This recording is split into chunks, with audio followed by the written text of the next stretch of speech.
I'm Peter Adamson, and you're listening to the History of Philosophy podcast, brought to you with the support of the Philosophy Department at King's College London and the LMU in Munich. Online at historyofphilosophy.net. Today's episode, Secondary Schools, Iberian Scholasticism. In my day job at the LMU in Munich, I often hold lectures in German for large groups of students. I always warn them at the beginning of the semester that my approach to the German language will be somewhat creative, and that in the unlikely event they are bored by the philosophy, they can keep themselves engaged by enjoying my random assignment of grammatical genders to the nouns. But apart from that, my teaching method is pretty traditional. In an age of PowerPoint presentations and hybrid learning environments, I stick with the good old one-page handout. My thinking here is that if the students have a written outline of the lecture's main points, they won't have to take so many notes, so they can focus better on the ideas. Just how old-fashioned is this approach? Well, the same strategy was devised in the middle of the 16th century. In 1561, the Jesuit Geronimo Nadal proposed creating a series of texts that would relieve students from the need to copy out what their lecturers were saying. This would help them to engage more actively and also ensure greater unity of instruction. When this plan came to fruition, the result was a lot more impressive than a few one-page handouts. Indeed, it was among the most remarkable publishing ventures of early modern philosophy, the Coimbra commentaries, named for the Portuguese city of Coimbra, where Jesuits taught in the College of Arts. The course of lectures that was the basis of the commentaries was also offered at the University of Évora, run by the Jesuits since its founding in 1551. The commentaries appeared in 8 volumes from 1592 to 1606 and were devoted to the works of Aristotle. That's right, 14 centuries after the first great Aristotelian commentator, Alexander of Aphrodisias, a millennium after the commentaries of the school of Ammonius in Alexandria, 600 years after the Baghdad school of Christian commentators who wrote in Arabic, and 300 years after the exegetical works of Thomas Aquinas, philosophers were still trying to explain what Aristotle was on about. But with a difference. This being the 16th century, the Coimbra commentators took a humanist approach to the text. They dealt extensively with philological questions, even though the original Greek text was published along with the main text and commentary only in some foreign editions.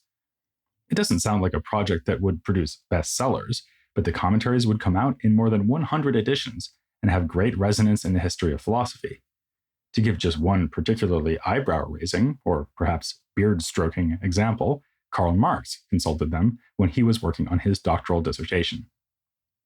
The Coimbra project was the fruit of seeds planted on the Iberian Peninsula over several generations. We have here yet another marriage between humanism and scholasticism, comparable to similar partnerships around Europe in this period. We already know about the humanist side of the story from episode 443, and have learned about the scholastic side too with our coverage of the Jesuits and the Thomas Revival in episodes 445 and 446. But there's still some background to fill in, which will prepare us to delve into what is sometimes called the Second Scholastic over the coming weeks. We'll be looking at topics like economic theory, international law, and metaphysics. It would make sense to start with Cardinal Jimenez Cisneros, who was the confessor to Queen Isabel and a leader of the Franciscan reform movement. He founded the University of Alcalá at the turn of the 16th century, establishing chairs for Scotist, Nominalist, and Thomist philosophy. He was also a driving force behind humanist efforts devoted to the Bible.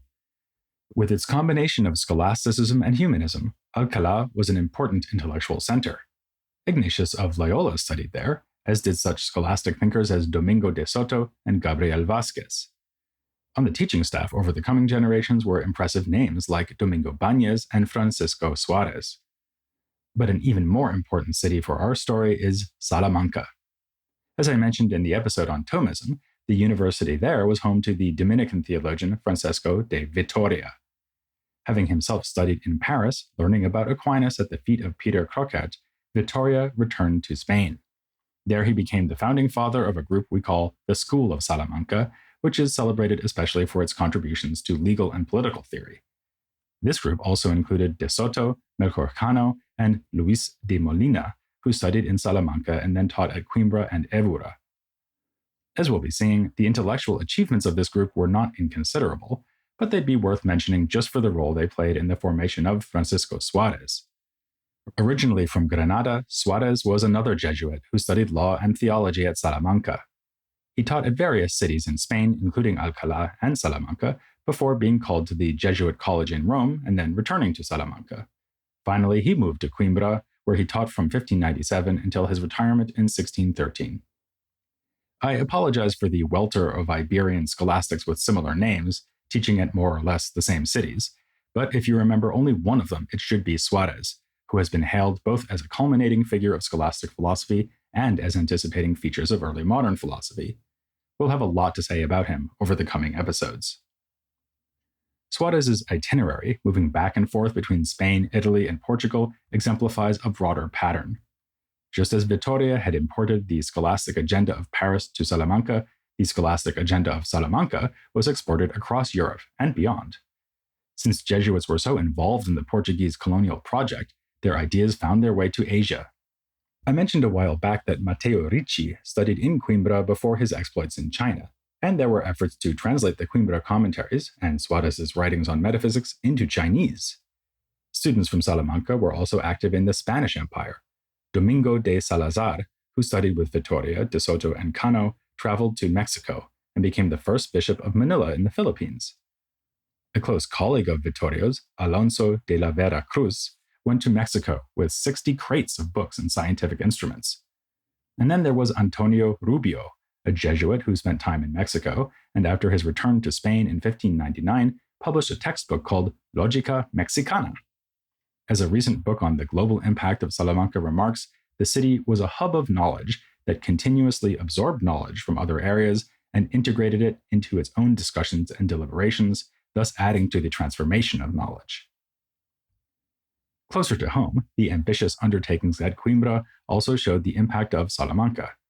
A Dominican who studied there, Martín de Ledesma, taught at Coimbra from 1540 to 1574, holding the chair that would later be occupied by Suarez. Connections like this created the perfect environment for the writing of those commentaries, but a perfect environment doesn't guarantee perfect execution. The project was at first led by Pedro da Fonseca, who has been called the Portuguese Aristotle for his efforts. Carrying on the tradition of Italian humanists like Argyropoulos and Bessarion, Fonseca sought to bring together refined humanist Latin with Aristotelian philosophy. He would eventually produce a 4-volume commentary on Aristotle's metaphysics, but under his leadership, the project as a whole moved rather slowly. Nowadays, a university might hire a consulting firm to get things back on track, but back in the 16th century, they were more sensible. So instead, a more efficient philosopher was brought in. This was Manuel de Gauche, who especially prioritized natural philosophy. Ever since those scholars of late antique Alexandria, logic had always been the first topic of the curriculum, but the Coimbra team only got around to the logical writings of Aristotle, under the title of Dialectic, in the 8th and final volume. Instead, it was his physics that appeared first in the series. The metaphysics remained a striking absence, perhaps because of Fonseca's own separate commentary on the work. That left most of the volumes, which in total stretch over 3,000 pages, to deal with natural philosophy, which would include the theory of soul, since the commentators considered psychology to fall under natural philosophy in keeping with tradition.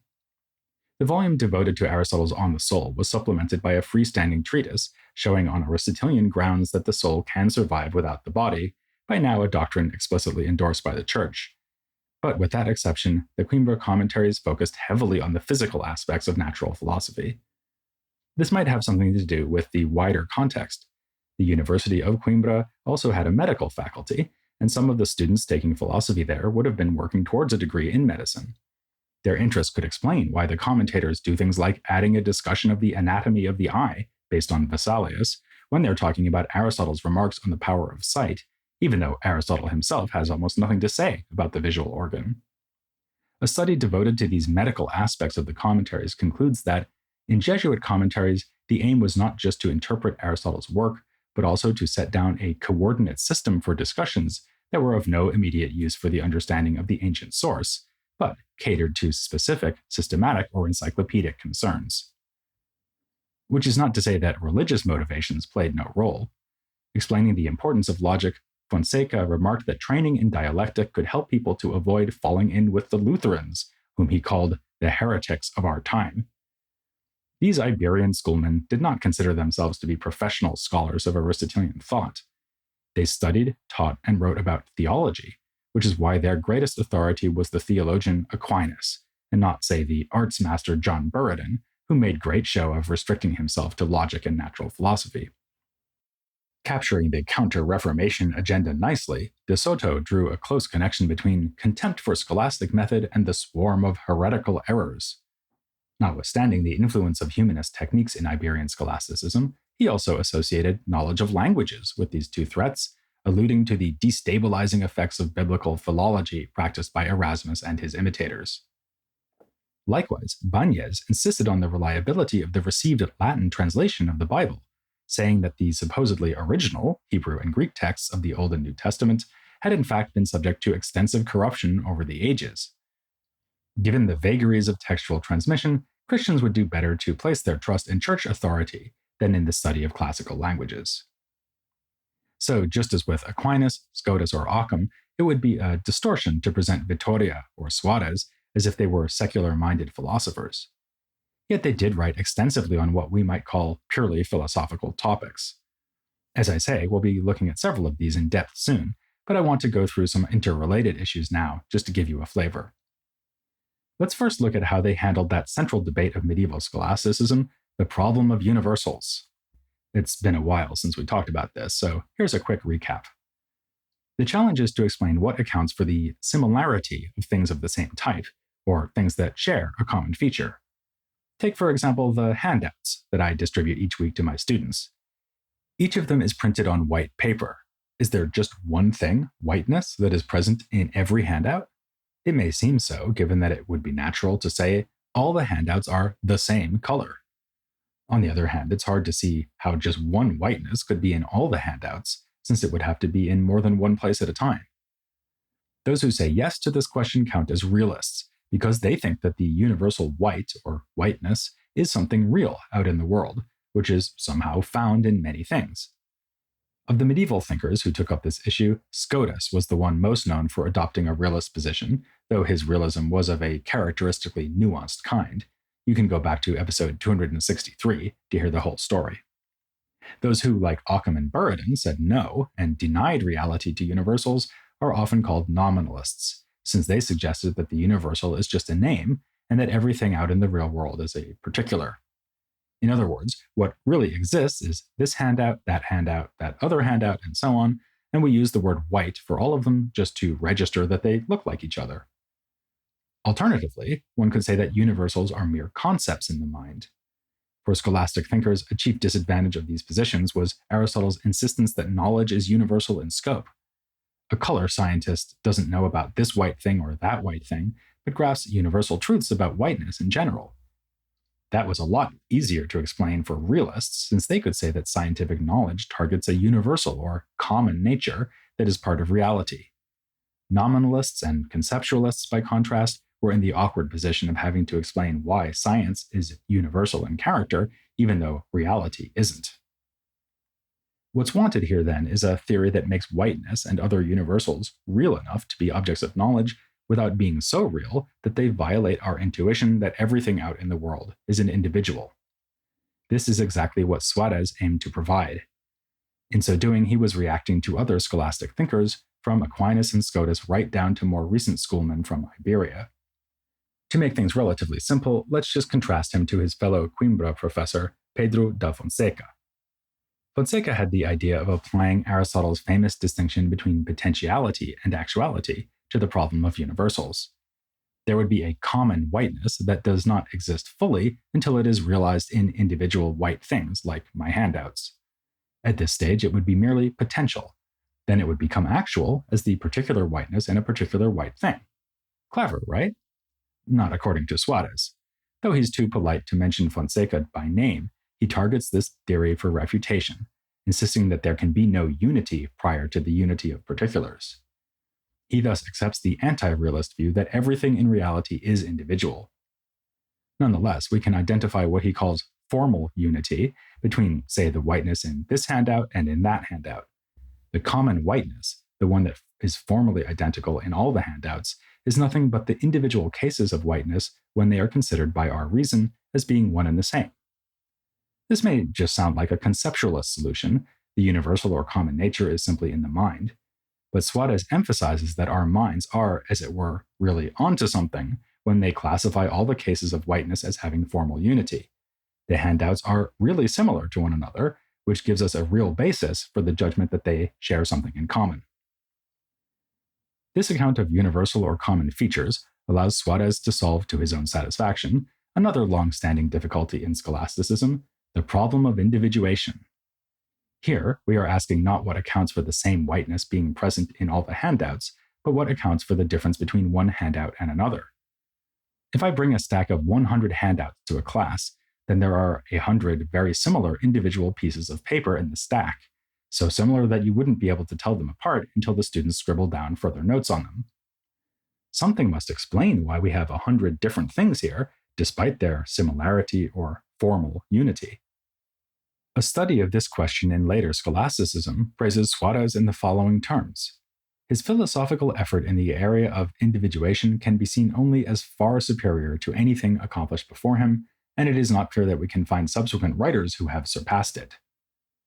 Suarez begins from the basic observation that the individual is just what cannot be shared.